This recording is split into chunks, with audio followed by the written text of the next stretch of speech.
પ્રધાનમંત્રી નરેન્દ્ર મોદીએ વિડીયો કોન્ફરન્સના માધ્યમથી વિકસિત ભારત સંકલ્પ યાત્રાના લાભાર્થીઓ સાથે કર્યો સંવાદ। પ્રધાનમંત્રીએ સરકારી યોજનાઓ દ્વારા નાગરિકોના જીવન ધોરણને વધુ સુદૃઢ બનાવવા આપી ખાતરી। કાર્યક્રમમાં દેશના વિવિધ રાજ્યોમાંથી હજારો લાભાર્થીઓ થયા સામેલ।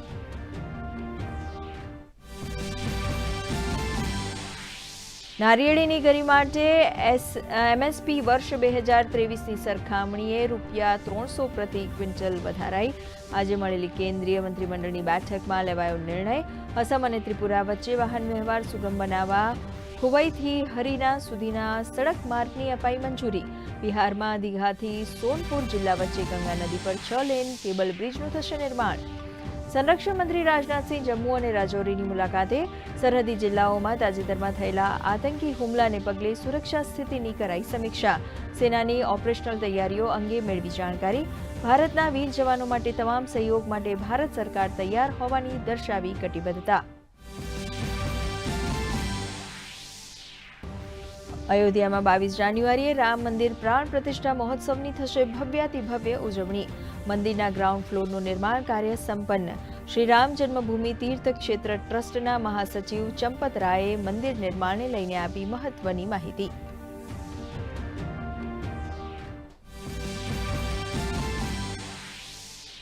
દેશમાં છેલ્લા 24 કલાકમાં કોરોનાના નવા 529 કેસ નોંધાયા। દેશમાં કોરોનાના નવા સબ વેરિયન્ટના 109 પૈકી 36 કેસ ગુજરાતમાં। તમામ રાજ્યો કોવિડને લઈને પ્રોટોકોલનું પાલન કરવા સ્વાસ્થ્ય અને પરિવાર કલ્યાણ મંત્રાલયની તાકીદ।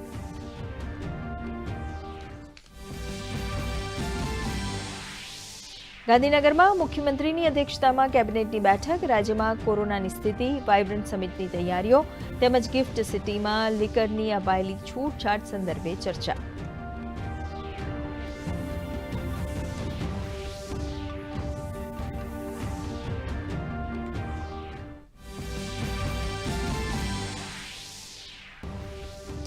આજથી અમદાવાદના કાંકરિયા ખાતે શરૂ થશે ખેલ મહાકુંભ 2.0। મુખ્યમંત્રી ભૂપેન્દ્ર પટેલ કરાવશે શુભારંભ।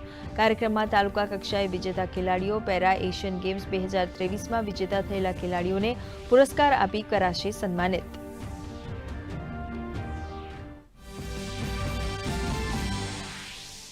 રાજકોટમાં દીપડાના આંટાફેરાથી રહીશોમાં ફફડાટ। કણકોટ બાદ હવે મુંજકા ગામે દીપડો દેખાતા વન વિભાગે કરાઈ જાણ। વિવિધ વિસ્તારોમાં મુકાયા પાંજરા।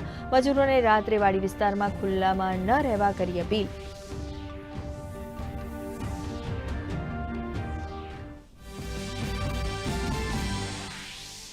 અને ભારતીય શેર બજારે હાંસલ કરી નવી ઊંચાઈ। સેન્સેક્સ 702 પોઈન્ટ વધીને 72,038 પર તો નિફ્ટી 213 પોઈન્ટ વધીને 21,655 પર રહ્યો બંધ। ઓટો, ફાર્મા, બેંક અને મેટલ ઇન્ડેક્સમાં 0.5 થી 1% ઉછાળો, જ્યારે ઓઇલ એન્ડ ગેસ અને પાવરના શેરોમાં જોવા મળી વેચવાલી।